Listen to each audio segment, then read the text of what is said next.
రాష్ట్రాన్ని అభివృద్ధి దిశగా నడిపించాల్సిన ప్రభుత్వం మద్యం విక్రయాలను ప్రోత్సహించే చర్యలకు పాల్పడుతుందని వైసీపీ విశాఖ జిల్లా అధ్యక్షులు కె రాజు విమర్శించారు. విశాఖ వంటి ఆధ్యాత్మిక పర్యాటక ప్రాధాన్యత ఉన్న ప్రాంతాల్లో బీచ్ సాక్స్ పేరుతో మద్యం అమ్మకాలు చేపట్టడం ప్రజల మనోభావాలను దెబ్బతీస్తుందన్నారు. జగన్మోహన్ రెడ్డి గారు మనబడి నాడు నేడు కార్యక్రమం ద్వారా విజ్ఞాన సముపార్జన ద్వారా మాత్రమే ఈ సమాజంలో మార్పులు తీసుకురాగలుగుతాం. విజ్ఞాన సముపార్జన ద్వారా మాత్రమే కులాల మధ్య మతాల మధ్య అన్నిటికంటే కూడా పేద ధనిక అనే తారతమ్యాల్ని తగ్గించి సమానత్వాన్ని తీసుకురాగలుగుతామని ఆ రోజు జగన్మోహన్ రెడ్డి గారు నాడు నేడు అనే కార్యక్రమం ద్వారా ప్రభుత్వ పాఠశాలలకు సంబంధించి కానీ ప్రభుత్వ హాస్పిటల్కి సంబంధించి కానీ వేలాది కోట్ల రూపాయలు వెచ్చించి చదువుకోవాలనుకున్న తపన తాపత్రం ఉన్న ప్రతి పేద విద్యార్థిని ఉన్నత విద్యావంతులుగా తీర్చిదిద్దే ప్రయత్నం చేయటంతో పాటు ప్రతి ఒక్కరికి రాష్ట్రంలో నివసించే ప్రతి ఒక్కరికి కూడా ప్రభుత్వమే ఆరోగ్య భద్రత కల్పించాలి అని ఉద్దేశంతో నాడు నేడు కార్యక్రమం ద్వారా ఆ రోజు జగన్మోహన్ రెడ్డి గారు ప్రభుత్వ హాస్పిటల్స్ని ప్రైవేటు హాస్పిటల్స్ కంటే కూడా ధీటుగా ఆ రోజు తీర్చిదిద్ది ప్రజా ఆరోగ్యానికి రక్షణ కల్పించడం జరిగింది.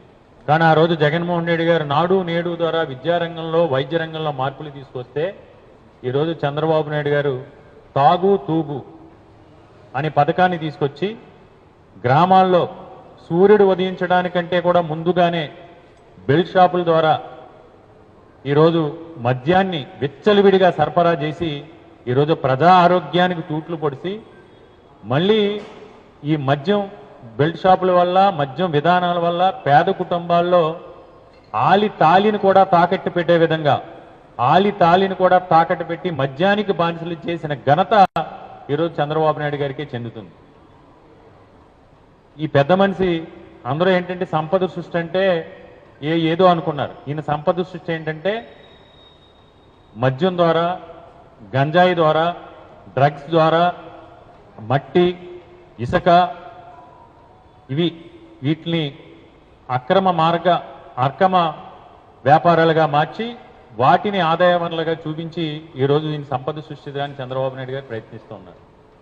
ఈరోజు టూరిజం పేరుతో టూరిజాన్ని ఈ రాష్ట్రంలో అభివృద్ధి చేస్తామనే పేరుతో ఈరోజు బీచ్ షాట్స్ నేను చూసాం, ఒక జీవో విడుదల చేశారు.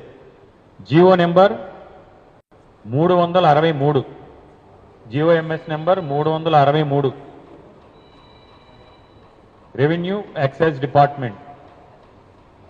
ఈ జీవో యొక్క సారాంశం ఏంటంటే రాష్ట్రంలో ఉన్న 973 కిలోమీటర్లు తీర ప్రాంతాన్ని సద్వినియోగం చేసుకుంటారంట.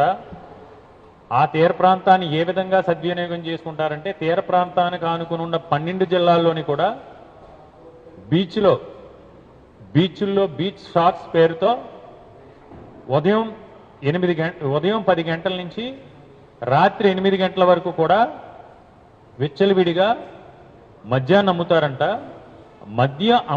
అమ్మటం ద్వారా బీచ్లో మద్యం దుకాణాలు తెరచడం ద్వారా అక్కడ మద్యం వ్యాపారం చేయడం ద్వారా టూరిజం పెంచి దాని ద్వారా ఈ రాష్ట్రానికి చంద్రబాబు నాయుడు గారు సంపద సృష్టిస్తారంట.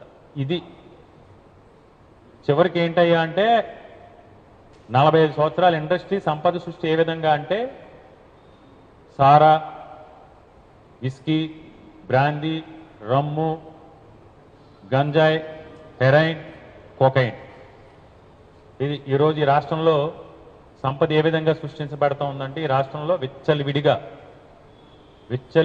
డ్రగ్స్, గంజాయి, ఇప్పుడు విచ్చలవిడిగా మద్యం. దీనికి ఒత్తాసు పలుకుతూ విశాఖపట్నం ఎంపీ గారు భరత్ గారు ఆయన నిన్నో మొన్నో మాట్లాడటం మనం చూసాం. ఏముంది, 18 సంవత్సరాలు నిండిన ప్రతి ఒక్కరూ మద్యం తాగొచ్చు. అది ఎక్కడ తాగితే ఏంటి, మనమే ఎక్కడ పడితే అక్కడ తాగి వెసులుబాటు కల్పిస్తే తప్పేంటి? బీచ్లో మద్యం తాగితే తప్పేంటి? తాగుతారు బీచ్లో మద్యం అని చెప్పే విధానం. 10 దాకా బీచ్లో మద్యం అమ్ముతారంట, 12 దాకా బీచ్లో తాగి తిరగొచ్చంట. ఇప్పటికే మీ ప్రభుత్వం అధికారంలోకి వచ్చిన తర్వాత ఈ రాష్ట్రంలో క్రైమ్ రేటుకి సంబంధించి, లా అండ్ ఆర్డర్కి సంబంధించి ఈ రాష్ట్రంలో లా అండ్ ఆర్డర్ పరిస్థితులు ఏ విధంగా దిగజారినాయి అనేది కేంద్ర ప్రభుత్వ నివేదికలు మనం చూసాం ఈ మధ్యకాలంలో. అట్టడుగు స్థాయిని కూటమి ప్రభుత్వం అధికారంలోకి వచ్చిన తర్వాత మహిళల భద్రత కానీ, లా అండ్ ఆర్డర్ సంబంధించి కానీ, క్రైమ్ రేట్ విషయంలో కానీ వాటిని నివారించడంలో ఆంధ్రప్రదేశ్ రాష్ట్రం అట్టడుగు స్థాయిలో ఉంది. ఇది ప్రతిపక్ష పార్టీ వైఎస్ఆర్ కాంగ్రెస్ పార్టీ చెప్పిన మాటలో లేకపోతే వేరే ప్రజలు చెప్పిన మాటలో కాదు. స్వయంగా కేంద్ర ప్రభుత్వం ప్రతి రాష్ట్రానికి సంబంధించి క్రైమ్ రేటుకి సంబంధించి, లా అండ్ ఆర్డర్ సంబంధించి, లేదా ఇలాగ మాదక ద్రవ్యాలకు సంబంధించి, వ్యాపారాలకు సంబంధించి కావచ్చు, ఇలాంటి విషయాల్లో ఒక నివేదిక ఇవ్వడం జరుగుతుంది. ఆ నివేదికలో ఆంధ్రప్రదేశ్ రాష్ట్ర ప్రభుత్వం ఈరోజు అట్టడుగు స్థాయిలో ఉంది. ఇలాంటి పరిస్థితుల్లో మీరు బీచ్ సాక్స్ అని పేరు చెప్పి మద్యాన్ని వ్యాపార వనరుగా మార్చుకోవడం అనేది చాలా సిగ్గుచేటు.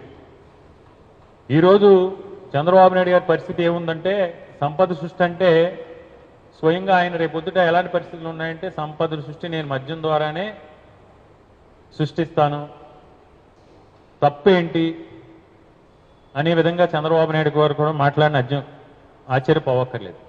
వాస్తవానికి ఎన్నికలకు ముందు ఎన్నికల ప్రసార సమయంలో మీరు మాట్లాడింది ఏంటి? మద్యానికి సంబంధించి